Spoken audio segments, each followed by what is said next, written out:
सभी के लिए लेकर आई हूँ चैप्टर नंबर 1 पुष्प पादपों में लैंगिक जनन का एक नया टॉपिक, जिसमें कि आज की क्लास में हम पढ़ने वाले हैं परागण के कारक के बारे में। जैसा कि आपको पता है कि लास्ट क्लास में हमने परागकण के प्रकार पढ़े थे। आज हम परागण के कारकों के बारे में पढ़ेंगे कि कौन कौन से ऐसे कारक हैं जो परागण क्रिया के लिए सहायक होते हैं। लेकिन आज की क्लास स्टार्ट करने से पहले आप सभी अपने सभी दोस्तों के साथ लिंक को शेयर कर लीजिए और उन्हें बता दीजिए कि क्लास 12th आपकी स्टार्ट हो गई है, जिसका टाइमिंग है शाम 7 बजे। तो फटाफट से जुड़ जाइए। तब तक हमारे साथ जो बच्चा जुड़ गया है सभी को गुड इवनिंग। फटाफट जुड़ जाइए भाई। लास्ट क्लास जिसने नहीं देखी है प्लेलिस्ट में जा कर के जरूर देखिएगा, क्योंकि आपकी कॉन्सेप्ट भी क्लियर होते जाएंगे। हमारे साथ जुड़ गए हैं यहाँ पर Pratigya, Vanshika, Avantika, queen girl, good evening, Anshu Kumari, Reema, Gyaninder, Harsh, Yuvraj, Ruma, Gautam, के सभी को गुड इवनिंग। धीरज, रीना, धीरज कुमार, सूरज, मीना, रूमा, साक्षी, नंदिनी कुमारी, ठीक है, सभी को गुड इवनिंग। ऐसा लग रहा है कि मैं अपने पुराने ही स्टूडेंट्स के नेम ले रही हूँ, है ना, वही बैठे हुए अभी भी ठीक है, कुछ नए नाम भी हैं। आयुषी, ठीक है, सुरेंदर, गुड इवनिंग, सभी को गुड इवनिंग। मंथन, अनुराग, मोहित, प्रभात, साक्षी, उर्मिला, कृष्णराज, अर्श, सागर, सभी को गुड इवनिंग। जितने बच्चे आ गए हैं गुड इवनिंग, गुड इवनिंग। जिनका नाम ले लिया है उन्हें भी गुड इवनिंग, जिनका नहीं ले पा रही हूँ उन सभी को भी गुड इवनिंग। फटाफट जुड़ जाना है आप सभी ने। चलिए फिर स्टार्ट करते हैं आज की क्लास को बिना देरी के साथ। जैसा कि आपको पता है हमारा टॉपिक चल रहा था परागण, यानी कि पॉलिनेशन क्या होता है, और अब तक आप सभी को पता चल गया होगा क्या पॉलिनेशन होता है, यानी कि परागण क्रिया क्या होती है, इसके प्रकार क्या क्या होते हैं। लास्ट क्लास की अगर बात करें तो हमने परागण क्रिया के बारे में देखा था और उसके प्रकार के बारे में देखा था, और मुझे लगता है कि आपको क्लियर भी हो गया होगा। थोड़ा सा रिवीजन कर ले तो आप सभी को पता है कि जो परागण क्रिया होती है वो एक ऐसी अभिक्रिया है जिसके द्वारा युग्मक का स्थानांतरण होता है, यानी कि जो नर युग्मक है वो मादा युग्मक के समीप तक पहुंचता है, मादा युग्मक के यानी कि मादा शरीर के संरचना तक पहुंच रहा है। ठीक है, तो यहाँ पर आप सभी को पता है कि परागण वो प्रक्रिया होती है जिसके द्वारा आपके जो परागकण होते हैं, है ना, जो क्या होंगे आपके परागकण होते हैं पुंकेश्वर भाग के परागकोश में, इन परागकणों का क्या हो रहा है, किसी भी माध्यम की सहायता से स्थानांतरण होता है। इनका स्थानांतरण किसकी सहायता से, किसी भी माध्यम की सहायता से, किसी भी माध्यम की सहायता से। और आप सभी को ये पता होना चाहिए ये माध्यम और कोई नहीं, ये माध्यम आपका वायु हो सकती है, जल हो सकता है, कोई कीट हो सकता है, कोई पक्षी हो सकती है, या फिर कोई अन्य प्राणी हो सकते हैं। इन सभी के माध्यम से क्या होगा, किसी भी माध्यम से ये जो परागकण होते हैं ये नर संरचना से छोड़ करके कहाँ पहुंचेंगे, मादा संरचना की वर्तिकाग्र तक पहुंचते। कहाँ तक पहुंचते हैं, वर्तिकाग्र यानी कि स्टिग्मा तक पहुंचते। तो क्या आपको इतनी बात क्लियर है, ये स्थानांतरण की एक क्रिया है, युग्मक स्थानांतरण की क्रिया होती है, इसी को हमने क्या कहा, परागण या पॉलिनेशन कहते हैं। इतना कॉन्सेप्ट क्लियर था। फिर मैंने आपको बताया था कि अलग अलग अगर पादपों की बात करते, क्योंकि आपके आसपास बहुत सारे पादप है, अलग अलग प्रकार के, तो आपको फ्लावर्स दिखाई देते हैं, अलग अलग प्रकार के आपके प्लांट्स होते हैं, तो हर प्रकार में आपके जो ये परागण की क्रिया होगी ये अलग प्रकार की होगी, है ना। तो इस आधार पर आपने देखा था ये जो परागण की क्रिया होती है ये आपकी 3 प्रकार की थी। ठीक है, अगर देखें तो कौन कौन सी थी, एक स्वयुग्मन होती है, सजात पुष्पीय परागण होगा और परनिषेचन होता है। तो ये तीनों प्रकार आपको अच्छे से क्लियर थे, मैंने लास्ट क्लास में इसको एक्सप्लेन कर लिया था। आज की क्लास में हम पढ़ने वाले हैं किसके बारे में, आज हम पढ़ेंगे इन कारकों के बारे में। ये जो माध्यम है ना इनके बारे में हम पढ़ने वाले हैं कि आखिर ऐसे कौन कौन से यहाँ पर कारक होंगे जो कि इस परागण की क्रिया को सफल बनाते हैं। किसी भी पुष्प में ऐसे कौन कौन से कारक होंगे कि जो उनमें परागण की क्रिया करवाते हैं। तो आज हम उन फैक्टर को पढ़ने वाले हैं, या हम कह सकते हैं उन एजेंट को पढ़ने वाले हैं जो उन परागण को लेकर के जाएगा। समझ में आ गई है, ठीक है। अब इसको याद करने के लिए आपको एक चार्ट को याद करना है, तो आपको अच्छे से क्लियर हो जाएगा। हम पढ़ने जा रहे हैं यहाँ पर क्या, परागण के कारक, ठीक है, परागण गण के कारक के बारे में पढ़ने वाले हैं। और ये जो कारक होंगे, ठीक है, इन्हें हम एजेंट कह सकते हैं, फैक्टर कह सकते हैं, कुछ भी कह सकते हैं, ठीक है। ये आपके दो प्रकार के होते हैं, ठीक है। कैसे? एक होते हैं अजीव्य कारक, ठीक है।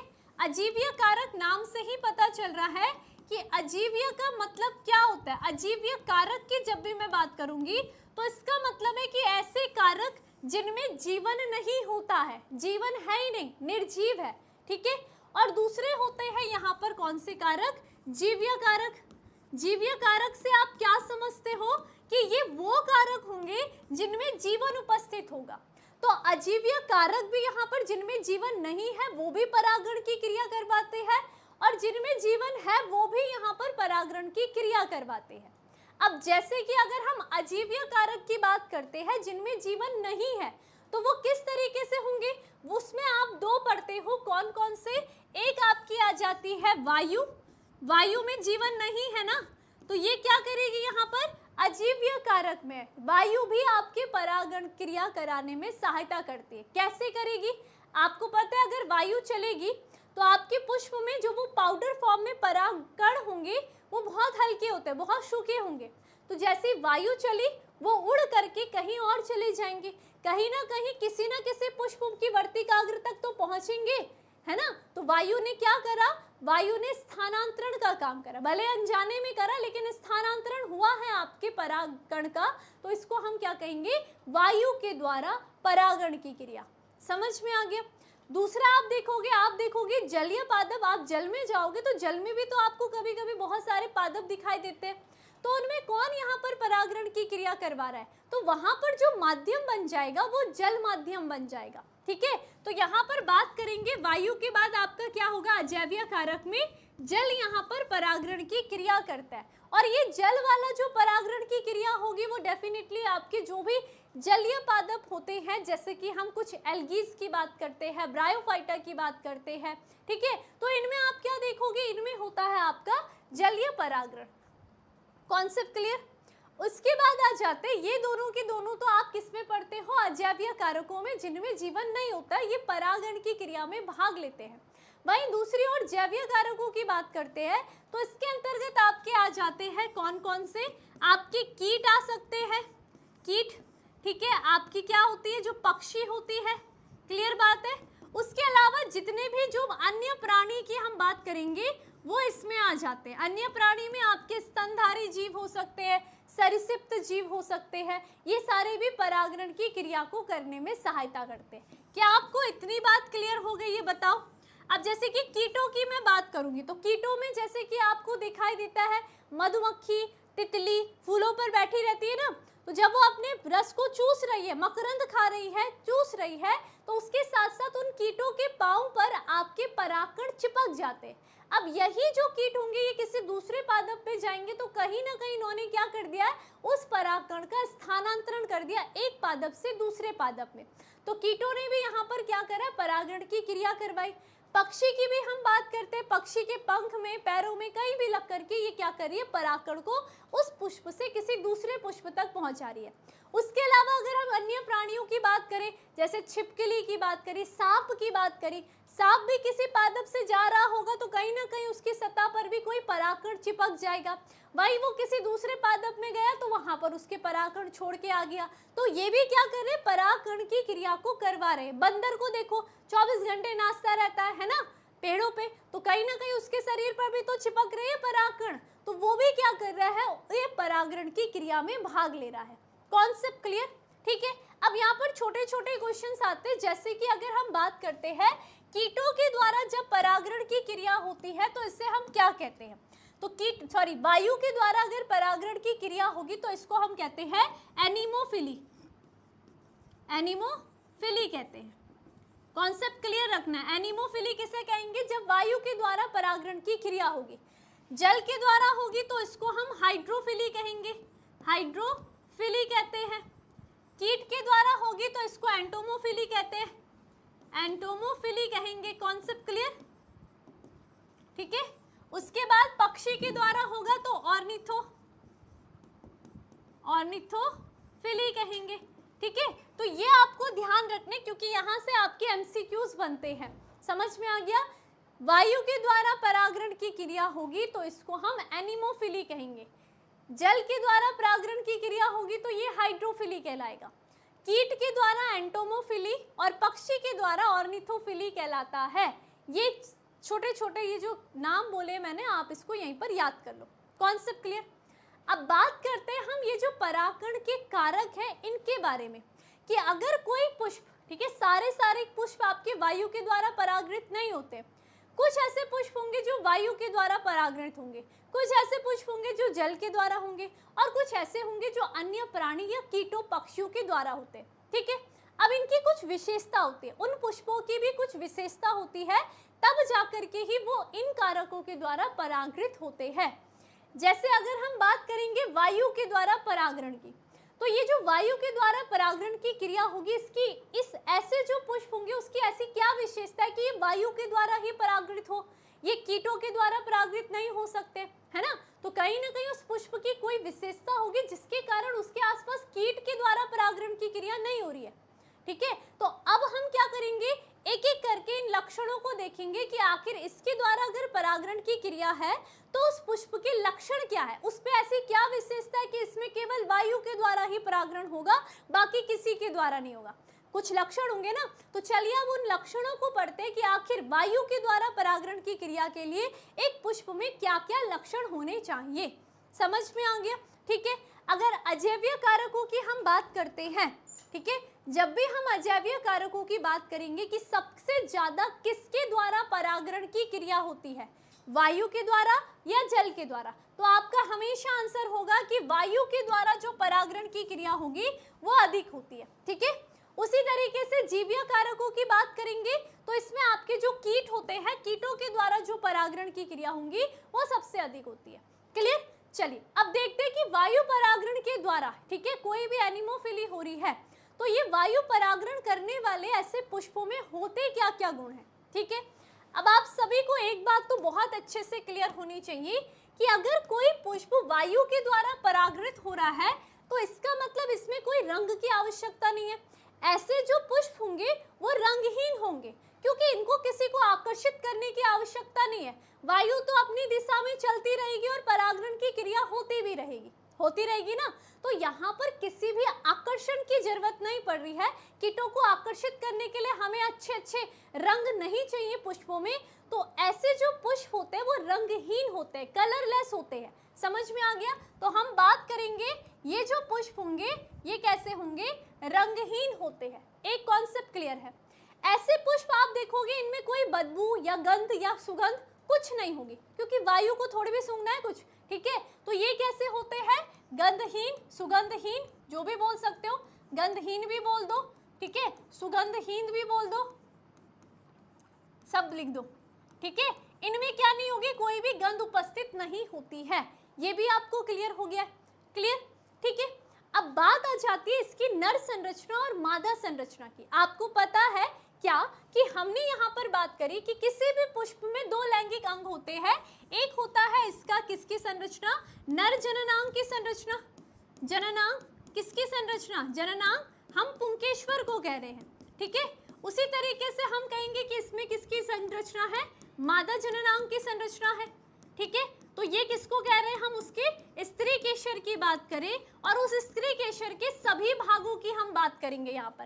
ठीक है, जब भी हम उसके नर संरचना को देखते हैं तो जो भी वायु परागणी पुष्प होता है, सबसे पहले अगर हम उसमें बात करते हैं तो उसमें पुंकेश्वर की जो संरचना होती है, पुंकेश्वर की जो अगर संख्या की हम बात करते हैं वो कैसी होती है, हमेशा अधिक होती है। ऐसे पुष्प जो वायु के द्वारा परागृत होंगे उनमें आपको नर संरचनाएं ज्यादा देखने के लिए मिलती है बजाय किसके, मादा संरचना की। मादा संरचना एक संरचना होगी, लेकिन पुंकेश्वर का पूरा गुच्छा ऐसे पुष्पों में आपको देखने के लिए मिलता है। क्लियर बात हो गई? इनमें क्या आपको देखने के लिए मिलेंगे, इनमें जो आपके पराग कण होंगे उनकी जो संख्या होती है वो भी कैसी होगी, अधिक होगी। समझ में आए? अगर इनके पराग कण की विशेषता की बात करते हैं तो इनके जो पराग कण, पोलन ग्रेन होने चाहिए वो कैसे होने चाहिए, हल्के होने चाहिए। उनकी विशेषता होनी चाहिए कि वो हल्के हो। अगर हल्के होंगे तो आसानी से जब वायु चलेगी तो वो आसानी से परागृत होंगे, वो आसानी से वहां से हट जाएंगे, ठीक है, यानी कि वो क्या हो रहे, स्थानांतरित हो जाएंगे, वायु के साथ चलते रहेंगे। समझ में आ गया। उसी के साथ वो कैसे होने चाहिए, छोटे तो होते, ठीक है, छोटे, और कैसे होंगे, सूखे होने चाहिए।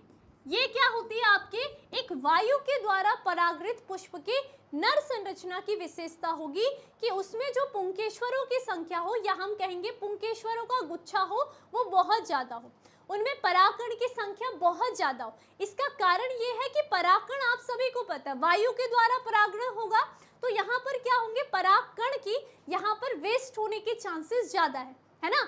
जरूरी तो नहीं है कि सबके सब स्त्री केसर के वर्तिकाग्र पर पहुंच जाए, कुछ भूमि में गिर करके नष्ट हो जाएंगे, ठीक है, कुछ मादा शरीर तक पहुंच ही नहीं पाएंगे। तो यहाँ पर परागकण की संख्या ज्यादा होना बहुत ज्यादा जरूरी है, ताकि एटलीस्ट एक दो पुष्प तो यहाँ पर क्या हो सके, उनमें परागण की क्रिया पूर्ण रूप से संपन्न हो सके, ठीक है। उसी के साथ अब वायु के द्वारा परागण की क्रिया हो रही है, तो उनका हल्का होना बहुत ज्यादा जरूरी है, सूखा होना बहुत ज्यादा जरूरी है, ताकि आसानी से वो हवा के साथ बहते हुए चले जाए। कॉन्सेप्ट क्लियर है। तो ये तो किसकी विशेषता हुई, नर संरचना की। अब बात करते हैं, अगर हम मादा संरचना की बात करेंगे तो मादा में क्या गुण होने चाहिए। देखो मादा में ये गुण होने चाहिए कि जो मादा हो उसमें किसी भी पुष्प में, उसमें जो उसका बीजांड की बात करें या अंडाशय की बात करें, वो एक संख्या में होना चाहिए, ठीक है। उसकी पहले तो हम बात करेंगे कि एक ही क्या हो, स्त्री केसर हो, ठीक है। उस स्त्री केसर में भी हम बात करेंगे एक अंडाशय, या हम कहेंगे अंडाशय, या फिर क्या होना चाहिए, एक बीजांड होना चाहिए। समझ में आ गई। अब इसका यहाँ पर कारण ये है क्योंकि देखो वायु तो किसी भी दिशा में चल रही है, ठीक है, तो कहीं ना कहीं इतने सारे परागणों में से कम एक ऐसा पुष्प तो होगा जो परागण की क्रिया उसमें हो जाए। अगर बहुत सारे, एक पुष्प में बहुत सारी मादा संरचना हो गई और केवल एक ही यहाँ पर परागण उसमें क्रिया हुई, तो बाकी की जो इतनी सारी संरचना वो सारी तो वेस्ट चली जाएगी ना, है ना। तो इसलिए जो वायु परागणी पुष्प होते हैं ना, उनमें जो स्त्री केसर होती है वो एक संख्या में होगी। उसके अलावा हम जब उसके स्त्री केसर भाग की बात करते हैं, उसकी वर्तिकाग्र की बात करते हैं, तो उसकी जो वर्तिकाग्र होगी वो क्या होती है, बाहर की ओर निकली होती है, बाहर की ओर निकली होगी। अब इससे देखो बेनिफिट क्या होगा, जब उसकी पुष्प से बाहर की ओर वर्तिकाग्र निकलेगी, कुछ आप इस तरीके से देख रहे हो, ये पुष्प की वर्तिकाग्र बाहर की साइड निकली है, इससे ये विशेषता होगी। अब वायु के द्वारा अगर परागण की क्रिया, तो वायु को थोड़ी पता है कि मुझे पुष्प के अंदर परागण को डालना है, नहीं पता है ना। अब वायु तो चल रही है, बह रही है अपना, ठीक है, और वायु के साथ परागण भी बह रहे हैं। तो अगर सोचो वर्तिकाग्र पुष्प से बाहर आई है और वायु इस दिशा में चल रही है और वायु के साथ परागण भी चल रही है, तो कम से कम एक दो परागण तो होंगे जो इसमें चिपक करके निकल जाए, है ना, कुछ तो इसमें ठहरेंगे। और वैसे भी वर्तिकाग्र चिपचिपी होती है, तो एक परागण या दो परागण या जितने भी परागण इसमें चिपक तो जाएंगे, है ना। तो ये बेनिफिट हो जाता है यहाँ पर किसका, कि अगर वर्तिकाग्र क्या है, पुष्प से बाहर होगी। तो क्या आपको इतनी बात क्लियर हो गई है कि एक वायु परागणी पुष्प होने के लिए पुष्प के ये गुण होने आवश्यक है। रंगहीन होता है, गंधहीन होता है, नर संरचना ज्यादा होनी चाहिए संख्या में, परागकण ज्यादा बनने चाहिए, परागकण की विशेषता है कि वो सूखे और हल्के रहे, जबकि मादा की संरचना कम होनी चाहिए, कम से कम एक तो वर्तिकाग्र यहाँ पर परागण की क्रिया इसमें हो सके, इसकी वर्तिकाग्र बाहर निकले, ये सारी आपने ध्यान रखनी। कॉन्सेप्ट क्लियर, समझ में आ गए, ठीक है। तो ये आपको ध्यान रखना है, क्या, एक वायु के द्वारा परागृत पुष्प की ये विशेषता होती है। तो यहाँ पर एक बार पढ़ भी लेते हैं बहुत अच्छे से। अजीव्य परागण में वायु द्वारा परागण सर्वाधिक सामान्य परागण है, और इसके साथ ही वायु परागण कैसे होंगे, हल्के और चिपचिपाहट रहित। चिपचिपाहट रहित क्यों, क्योंकि वायु के साथ बहेंगे कैसे, अगर वो चिपचिपे हो जाएंगे, ठीक है। साथ ही साथ परागण की जरूरत होगी ताकि वे हवा में के झोंकों के साथ क्या हो, संचरित हो सके। साथ ही साथ वे अक्सर बेहतर अनावर्त पुंकेश्वर से युक्त हो और बेहद ही क्या हो, पिच वर्तिकाग्र युक्त हो और वायु से उड़ते परागण के आबद्ध हो, ठीक है। साथ ही साथ देखो वायु परागण पुष्प में प्रत्येक अंडाशय में एक बीजांड और एक पुष्पक्रम असंख्य पुष्पगुच्छ होने चाहिए। नर और मादा दोनों की विशेषता बता रहा है, ठीक है। तो इसका जाना माना अगर एग्जाम्पल की बात करें तो भुट्टा में आपने देखा होगा, ठीक है, भुट्टा इसमें एक ले सकते हो। घास की आप बात करोगे, ये सब आप क्या देखोगे, इसके एग्जाम्पल में देखोगे, ठीक है, बाकी आप एनसीईआरटी से रीड लगाओगे। अब आ जाते हैं दूसरे। पहला प्रकार समझ में आया कि अगर वायु द्वारा परागण की क्रिया हो रही है तो उस पुष्प में क्या क्या गुण होने चाहिए, कॉन्सेप्ट क्लियर। रीमा कुमारी, वो थ्योरी याद करने की जरूरत नहीं है, अगर आपने समझ लिया तो आप उसको अपने नोट्स बना करके लिख सकते हो। समझ में आ गया, इतना थ्योरी थोड़ी भी पढ़नी है आपने, क्लियर। चलो अब दूसरा आ जाओ। दूसरा आपका आ जाता है जल के द्वारा परागण की क्रिया। तो सबसे पहले जल के द्वारा परागण की क्रिया होती किसमें, पहले इसके बारे में जानते हैं, ठीक है। देखो, जल के द्वारा जो परागण की क्रिया होती है वो आपके निम्न श्रेणी के पादपों में होती है। जैसे कि आपकी क्या आ जाती है, जो भी आपके एल्गी वगैरह होते हैं, ठीक है, आपके जो कैसे होंगे, शैवाल की बात करते हैं, ब्रायोफाइटा, टेरिडोफाइटा, ठीक है, ब्रायोफाइट्स की बात करेंगे, ठीक है, टेरिडोफाइट्स की बात करेंगे,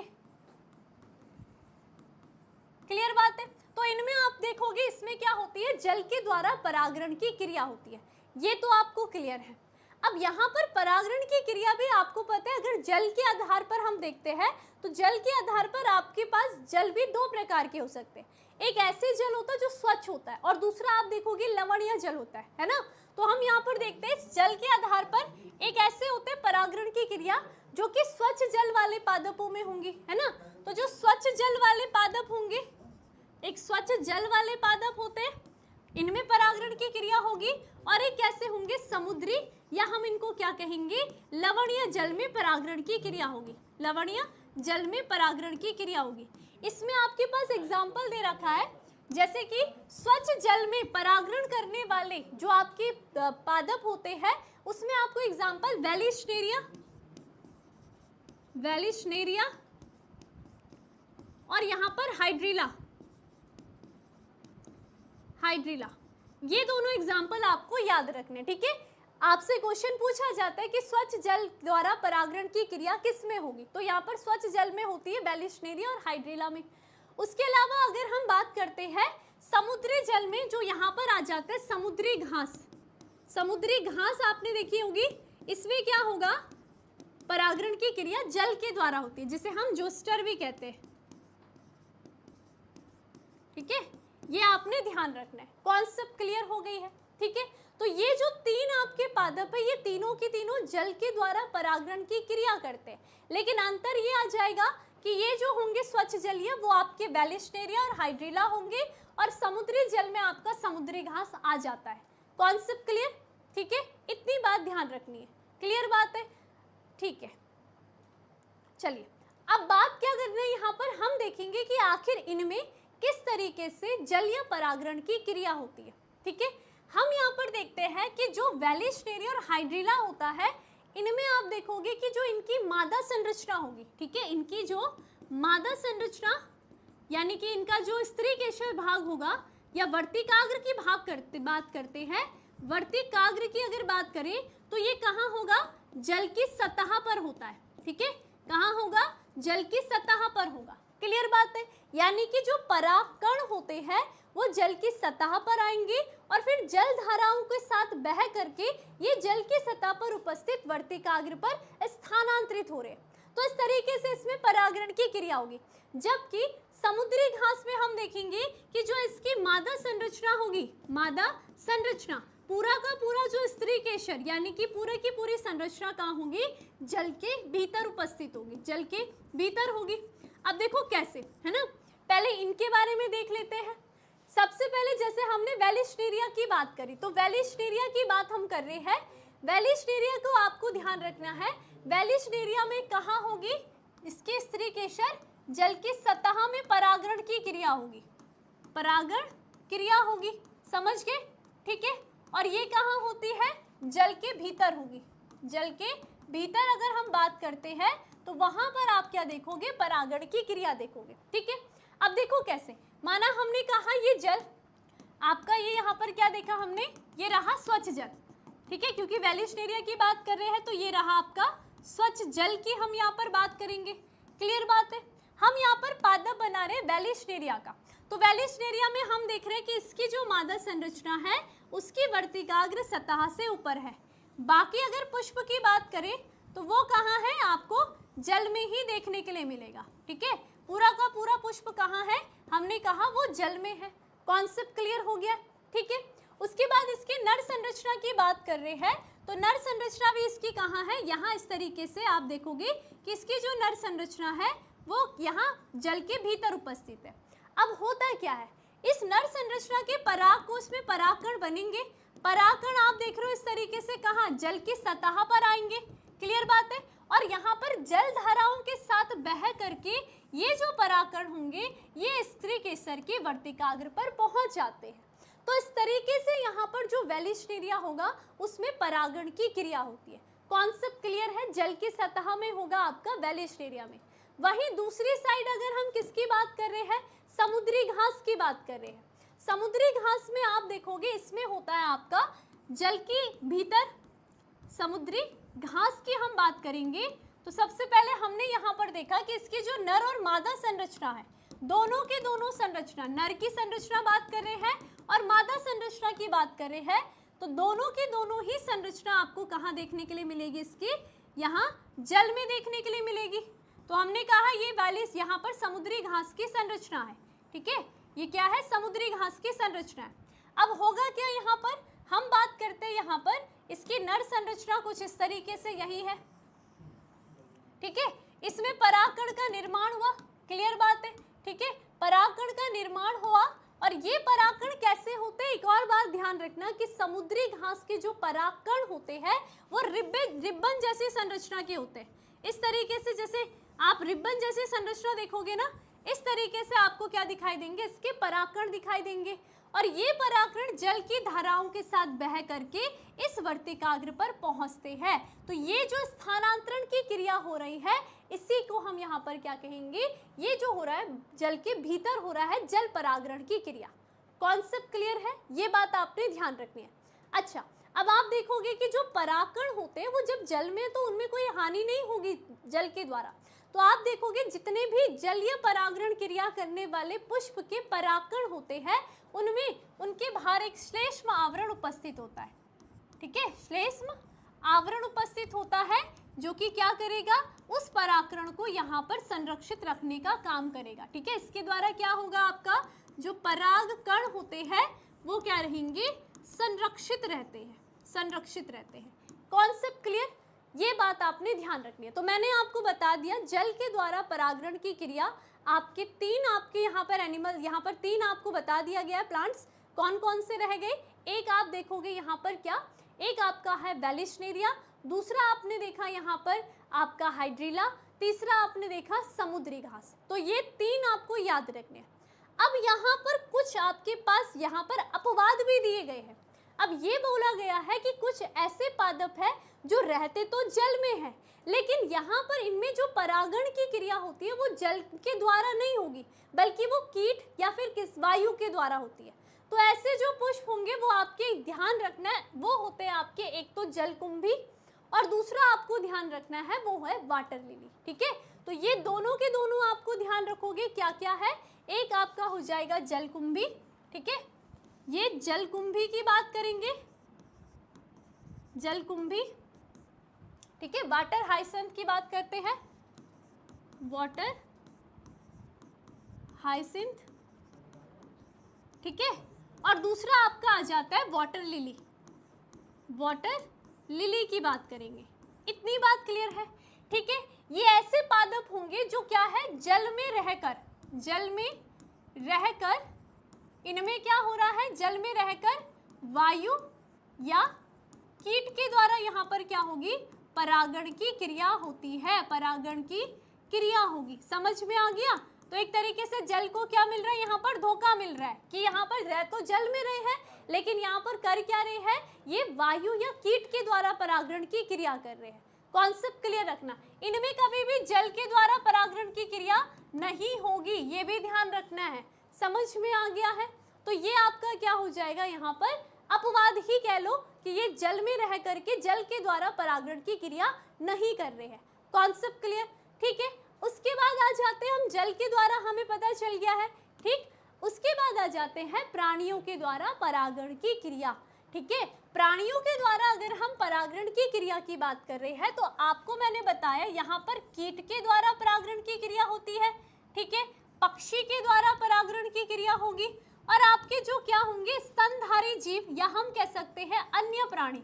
ठीक है, अन्य प्राणी में आपके सभी जीव आ जाएंगे, इसमें आपके सरीसृप वर्ग आ जाएगा, स्तनधारी वर्ग आ जाएगा, इन सब के कारण भी यहाँ पर परागण की क्रिया होती है। कीट के द्वारा परागण की क्रिया को एंटोमोफिली कहेंगे। क्लियर, पक्षी द्वारा हो रहा है तो इसका मतलब ऑर्निथोफिली, ये बात आपको क्लियर है। ठीक है, अब कीट के द्वारा इसमें आपको कुछ नेम याद रख लो, जैसे कि मधुमक्खी है ना, मधुमक्खी, मक्खी, ये सब मधुमक्खी। ठीक है, आपकी तितली की बात कर ली, ठीक है, मक्खी की बात कर ली, ये सारे के सारे क्या कर रहे हैं कि आदि, आदि लिख देते हैं, आदि, ये सब के सब क्या कर रहे हैं यहाँ पर, इसमें बर्ड्स आ जाएगा।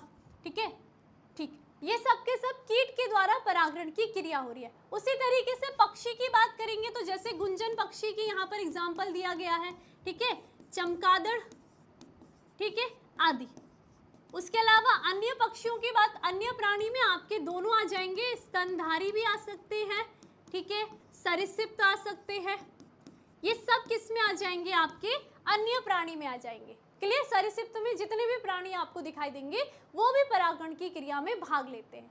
क्लियर बात है। अब यहाँ पर कुछ पॉइंट्स आपको देखने हैं, जैसे कि क्या, देखो हम यहाँ पर देख रहे हैं क्या, ये देखिए क्या कि अधिकतर पुष्प पादप परागण के लिए प्राणियों को परागण कारक के रूप में उपयोग करते हैं। जैसे कि अभी बताया मैंने, मधुमक्खी, भौरे, तितलियां, बर्ड, चींटियां, सलभ, कीट, पक्षी, ये सारे के सारे, पक्षी में गुंजन पक्षी, ठीक है, चमगादड़ आदि सामान्य क्या है, आपके परागणीय अभिक्रमक है। ये तो आपको क्लियर है। उसके अलावा हमने देखा कि प्राणियों में कीट पतंग, विशेष रूप से मधुमक्खी प्रधान जीव या परागण यहाँ पर क्रमक है। तो मैंने अभी बताया आपको कि अगर प्राणियों में हम सबसे ज्यादा परागण कौन से प्राणी करते हैं, तो यहाँ पर कीट आपका यहाँ पर ऑप्शन आएगा। ठीक है, और कीटों में भी सबसे ज्यादा परागण की क्रिया कौन करेगा, आपकी जो मधुमक्खियां होती है वो करेंगी। क्लियर बात है। यहाँ तक कि अगर हम बात करेंगे बड़े नर जो वानर की बात करिए, बंदरों की बात करी है, लीमर, लैंगूर, ठीक है, वृक्षवासी, ये सारे के सारे भी क्या करेंगे, सरीसृप, ये सब के सब भी आपका क्या कर रहे हैं, परागण की क्रिया में सक्रिय भाग लेते हैं। इसके अलावा आप यहाँ पर देखोगे क्या, एक और ध्यान रखना है कि अधिकतर कीट परागण पुष्प, अब देखो अब वही बात आ गई है क्या, जैसे कि हम बात कर रहे हैं किसकी, जो भी आपके कीट से परागृत होने वाले पुष्प है, तो आप सभी को पता होना चाहिए कि अगर एक कोई भी पुष्प कीट के द्वारा परागृत हो रहा है तो उस पुष्प के क्या गुण है, आपको बहुत अच्छे से क्लियर है, क्योंकि आप अपने आसपास देख सकते हो पुष्प जो भी कीट होते हैं, ठीक है, जैसे मधुमक्खी की बात करें, वो अपना खाना बना रही है, शहद बना रही है, ठीक है। उसके अलावा तितली की बात करें तो ये पुष्प में आप सभी को पता होना चाहिए मकरंद उपस्थित होता है, ठीक है, एक तरीके का रस टाइप का, जो कि क्या होता है, जो ये कीट होंगे उनके लिए एक तरीके से पोषण का काम कर रहा है। तो इस मकरंद के लिए ही, अपने भोजन की पूर्ति के लिए ही जो कीट होंगे वो पुष्पों की साइड आकर्षित होते हैं और उसके मकरंद को चूसते हैं।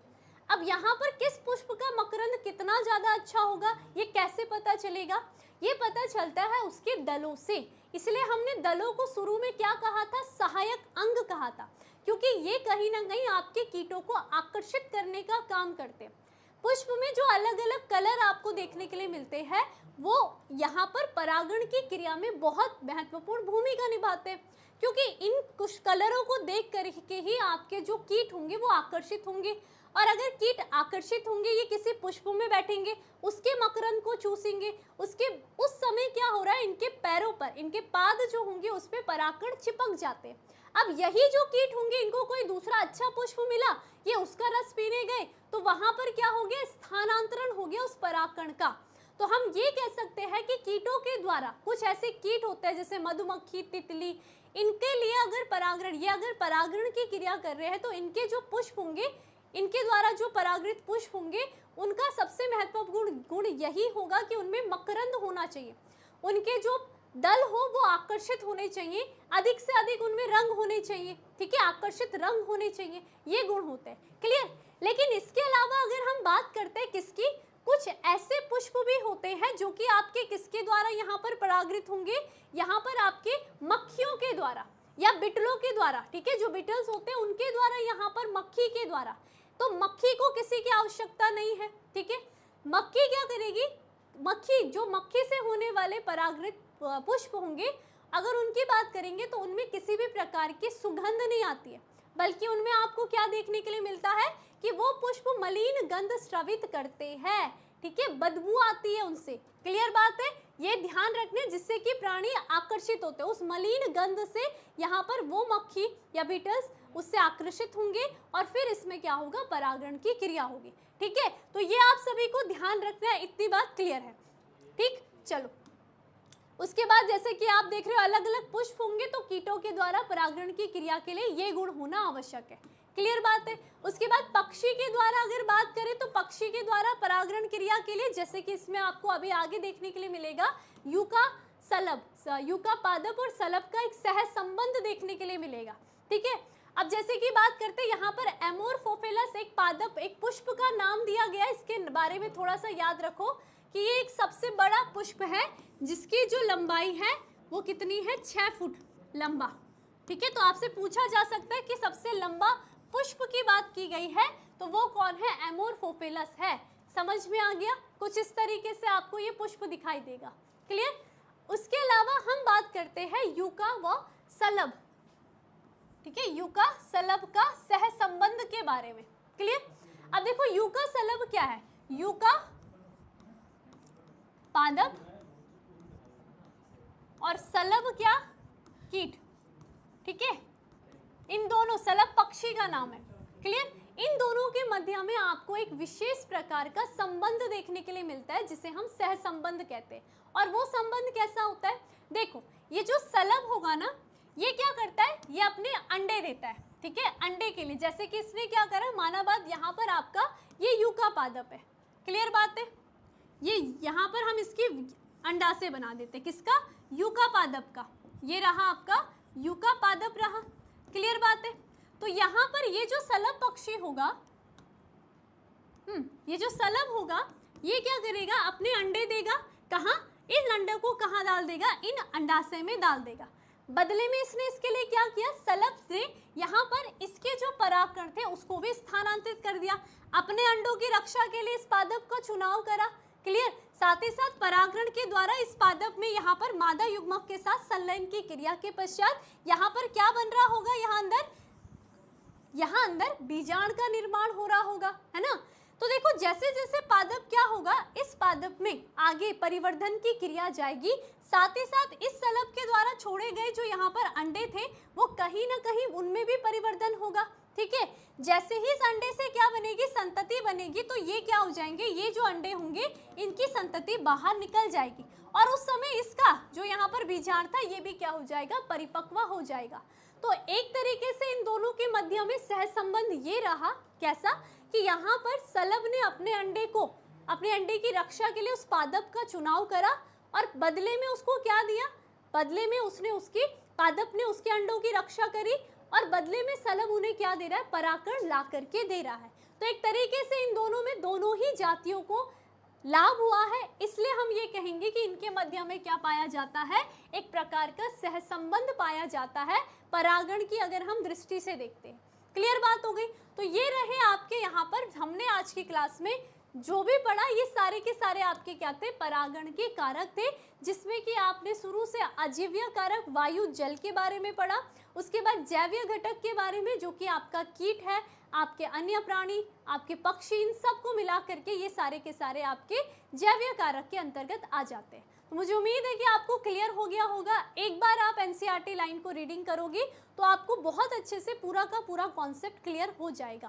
क्लियर, ठीक है।